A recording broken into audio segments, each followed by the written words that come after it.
मैं और रमेश दोनों 3 साल से दोस्त हैं।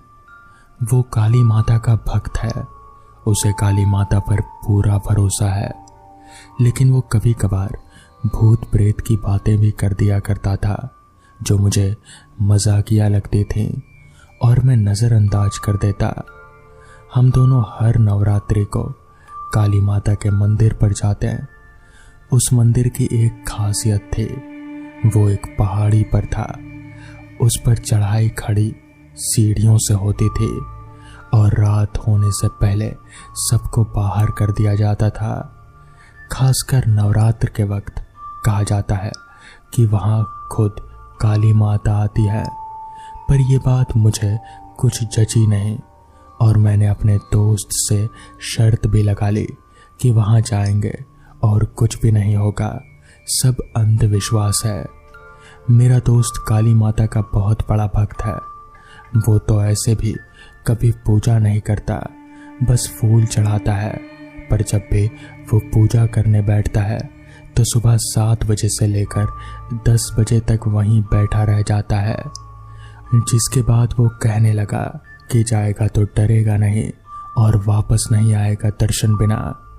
मैंने उससे शर्त लगा ली, साथ ही उससे एक और खौफनाक शर्त भी लगा ली कि भूत पिशाच नहीं होते। उसने पहले कहा कि वो मुझे भूत दिखाएगा, क्योंकि नवरात्रि को अभी 5 दिन और बाकी थे। 2 दिन बाद हमारा थोड़ा पीने पिलाने का प्रोग्राम बना। हम दोनों ने एक बोतल खरीदी और इनसे सबसे पहले 3 डिस्पोजल निकाले और एक मेरे लिए, एक अपने लिए और एक पता नहीं वो किसके लिए था। मैं हैरान था, पर चलो मुझे तो बस पीने से मतलब था। उसने 3 पैग बना दिए, एक नीट ही था, उसे अलग रख दिया और फिर हम लोग पीने लगे। पूरी बोतल हम लोग 2 जन ही पी गए। फिर बाइक पर घूमने निकले और एक सिगरेट की डिब्बी लेकर पीने लग गए। घूमते घूमते हम शहर से बाहर आ गए थे, तकरीबन 15 किलोमीटर तक। वहाँ एक तिराया यानी कि 3 रास्तों के मिलने वाला मोड़ था जो सबसे अशुभ माना जाता है। वहाँ तक पहुँचे, उसने बाइक रोक दी और मुझे कहा कि वो आज मुझे भूत प्रेत दिखाएगा, मगर मुझे उसने कहा कि दूर रहने के लिए। तो मैं करीब 30 मीटर दूर गया। अब मुझे लगा कि यह नशे में कुछ भी कर रहा है, मगर मुझे क्या, मुझे तो बस मज़ा आ रहा था। वो जाकर उस तिराहे के बीच पर बैठ गया। मैं देखता रहा, करीब 5 मिनट तक देखता ही रहा। फिर उसने बोला कि जितने भी हो आ जाओ, और कुछ नहीं हुआ। मैं देखता ही रहा। अब मैं बोर हो रहा था कि अचानक ही एक गंध आ गई, किसी मरे हुए जानवर की, या फिर जैसे प्लास्टिक के जलने की महक होती है, बिल्कुल वैसी ही। माहौल कुछ गड़बड़ा गया। अक्टूबर में ही बर्फ जमा देने वाली बिल्कुल ठंड महसूस होने लगी और अचानक एक 20 साल की लड़की और 3 सर वाले बच्चे मेरे दोस्त के बगल में आकर खड़े हो गए। उनकी शक्लें बहुत ज़्यादा डरावनी थी। मेरा सारा नशा एक ही झटके में उतर गया। अंदर से एक सिहरन सी उठी और मैं कांपने लगा। मैं जिंदगी में पहली बार इतना डरा था कि मेरी आंखों के सामने किसी ने भूत को बुला लिया और मेरे मुंह से एक आवाज़ तलक नहीं निकली। मैं जम सा गया, हालत खराब हो गई। मेरा दोस्त उन भूतों को धमका रहा था कि किसी को भी परेशान किया तो अच्छा नहीं होगा। मैं डर के मारे मर ही रहा था और डर इतना था कि उस अंधेरे में मुझे बाइक ही एकमात्र सहारा दिखा। मैं अपनी जगह उकड़ू बैठकर बाइक का सहारा लेकर उसके इंजन की गर्मी ले रहा था। फिर मेरे दोस्त ने उनको जाने के लिए कहा और वो चले भी गए। मुझे समझ नहीं आ रहा था कि आखिर अगर ये भूत हैं तो फिर ये मेरे दोस्त की बात कैसे सुन रहे हैं, मगर कुछ भी समझ में नहीं आ रहा था। पर मैं सुन्न सा रह गया। मैं उससे चिपक कर बाइक पर बैठा और उससे कहने लगा, भाई भाई मान गया तुझे, आज के बाद कभी भी मैं तुझसे शर्त नहीं लगाऊंगा और कभी भी नहीं बोलूंगा कि भूत प्रेत नहीं होते। वो हंसने लगा पर मैं डरा हुआ था। फिर कुछ दिन बाद नवरात्रि शुरू हो गई।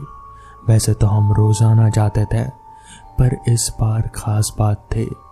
मैंने हैरान कर देने वाली अंधविश्वास की बातों को सच होते हुए देखा है, तो पता नहीं कब क्या हो जाए। दूसरी नवरात्रि को जाने का प्लान बना। अब तो मुझे यकीन था कि काली माता आ सकती है, पर मैंने जो शर्त लगाई उसका क्या, इसलिए जाना तो होगा ही। तो फिर हम लोग जाने की तैयारी करने लगे। जिस दिन मैंने अपने दोस्त को भूत बुलाने देखा था, उस दिन से लेकर 3 दिनों तक मेरी रातों की नींद खराब रही। रात को प्यास लगने पर भी पानी नहीं पीता था, क्योंकि रात को डर लगता था और लाइट ऑन करके ही सोता था। घड़ी की टिक टिक से भी डर जैसा लग रहा था। पैरों को कंबल के अंदर डालकर सिकुड़कर पसीने से तरबतर होकर सुबह होने का बस इंतजार करता रहता। बहुत ही कष्टमयी थे वो 3 रातें। ये बात जब मैंने अपने दोस्त को बताई तो उसने कहा कि डरने की कोई बात नहीं है। पहली बार में वो भी डरा था, उसके बाद डर कम हो जाएगा। आज नवरात्रि का दूसरा दिन था। हमने माता के मंदिर पहाड़ी पर जाने का प्लान बनाया। पहाड़ी की एक खासियत थी, उसकी खड़ी चढ़ाई है। एक मंदिर पहाड़ी के नीचे है और एक ऊपर। दोनों मंदिर को देख कर लगता है कि दोनों एक ही मंदिर के आधे आधे हिस्से हैं। दिन में माहौल अच्छा रहता है, पर रात को वहां लोग नहीं जाते। मैं करीब 8:30 बजने पर घर से निकला। पूरी तरह से अंधेरा तो था ही, और अपने दोस्त के घर पहुंचा और उसकी बाइक लेकर दोनों चल पड़े पहाड़ी की तरफ। पहाड़ी करीब 30 किलोमीटर दूर है शहर से। वहां अपनी मस्ती में पहुंचे और माता के लिए प्रसाद ले लिया। हम करीब 9:15 बजे पर वहां पहुंचे और मंदिर पर चढ़ाई के लिए बढ़े तो पहले पंडित जी ने हमें रोक दिया कि जाना नहीं, कहीं कुछ हो गया तो हमारी कोई जिम्मेदारी नहीं होगी। हमने पंडित जी की बातों को नज़रअंदाज करते हुए आगे बढ़े। अंधेरा था तो मोबाइल की लाइट जला ली, पर ज़्यादा अंधेरे खुली जगह पर पता नहीं चलता मोबाइल की लाइट, तो फिर कुछ भी समझ में नहीं आ रहा था। हम धीरे धीरे चढ़ रहे थे। थोड़ा वक्त बीता था कि मुझे अपने अंदर अजीब सा एहसास होने लगा। रमेश बस काली माता का नाम लेकर आगे बढ़ रहा था। पता नहीं क्यों वो कह रहा था कि यह रास्ता कुछ सही नहीं है। फिर अचानक एक बहुत तेज आवाज सुनने को मिली। मैं तो फिसलते फिसलते बचा। आवाज कुछ समझ में नहीं आ रहे थे। ऐसा लग रहा था जैसे कोई कुछ फुसफुसा रहा हो, पर मैं हिम्मत बांधे रहा। आवाज बहुत ही भयानक थी। एड़ी से चोटी तक जैसे पूरे शरीर में कंपन सी होने लगी थी। मैं तो डर रहा था। इतने डर की वजह से मैं हाँफने लगा। मैंने जिद करके उसी जगह पर उसे बैठा लिया और कहा, भाई मैं मान गया, अब चल वापस चलते हैं, मैं ऊपर नहीं जाऊंगा। फिर भी उसने ना जाने कैसे मुझे मना ही लिया था। मैं ऊपर उसका हाथ पकड़कर चढ़ने लगा। फिर हम ऊपर पहुंचे ही थे कि यहाँ पर मुझे नीचे वाले मंदिर और ऊपर वाले मंदिर का एक जुड़ाव सा दिखा। मैं पहाड़ी पर था तो मुझे नीचे वाले मंदिर और ऊपर वाले मंदिर एक साथ कैसे दिख सकते हैं? दिन में तो ऐसा नहीं था।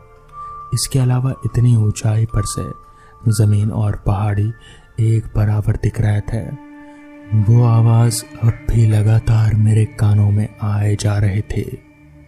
ये सब देखकर मेरा दिमाग हिल गया और मैं आगे बढ़ा जमीन की तरफ। मेरे दोस्त ने मुझे आवाज दी कि वहां से नीचे गिर जाएगा। फिर भी मैं आगे बढ़ा और देखा तो मैं जमीन पर आ गया हूं और पहाड़ी अभी चढ़ना बाकी है। इसका मतलब कि मैंने अभी तक चढ़ाई ही नहीं की। सर फटा जा रहा था और फिर मैं कब बेहोश हो गया मुझे याद ही नहीं। जब आंख खुली तो मेरा दोस्त मेरे सामने था और वो हंस रहा था। मैंने उससे पूछा तो उसने बताया कि 11:30 बज रहे हैं। मैंने उसे अपने सपने के बारे में बताया कि ये मेरे साथ हुआ तो उसने एक हैरानी भरी बात कही कि ये सब सच में हुआ था, कोई सपना नहीं था।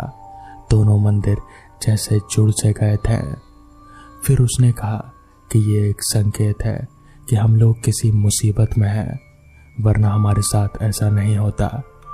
तो फिर मैंने कहा कि मुझे कुछ ऐसा लगा कि मुझे ज़मीन पर जाना चाहिए और ज़मीन पर ही चल दिया, बस इतना ही याद है।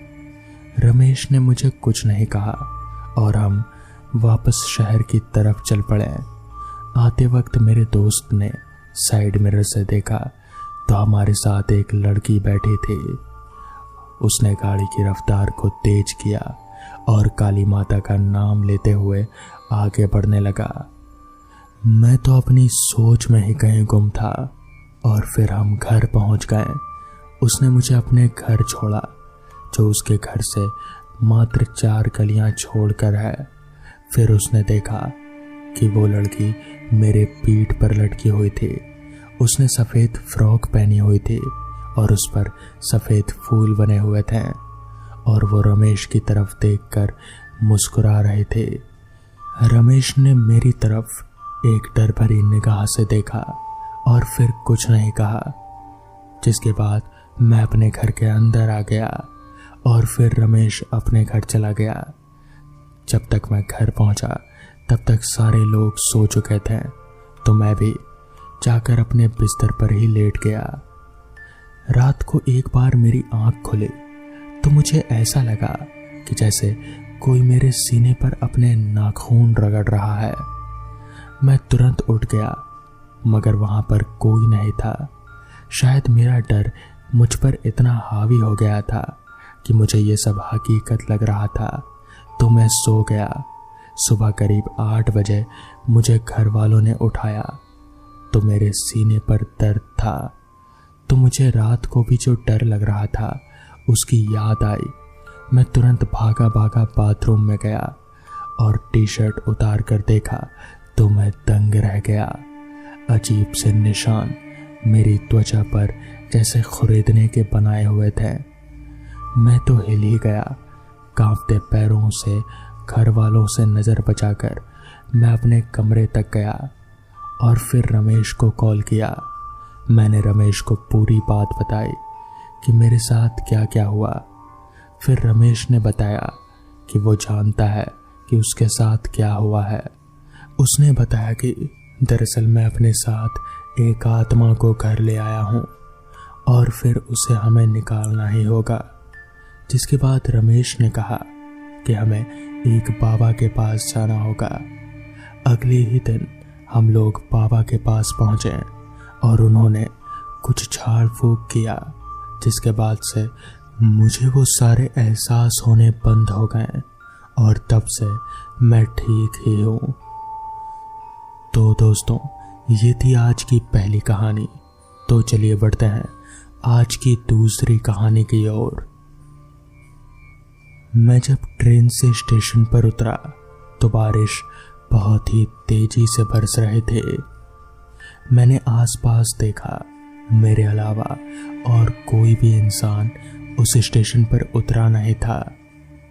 ट्रेन से उतरने के बाद मैं तुरंत ही शेड की तरफ दौड़ा और अपना सामान रखकर शेड के नीचे बने बेंच पर बैठ गया।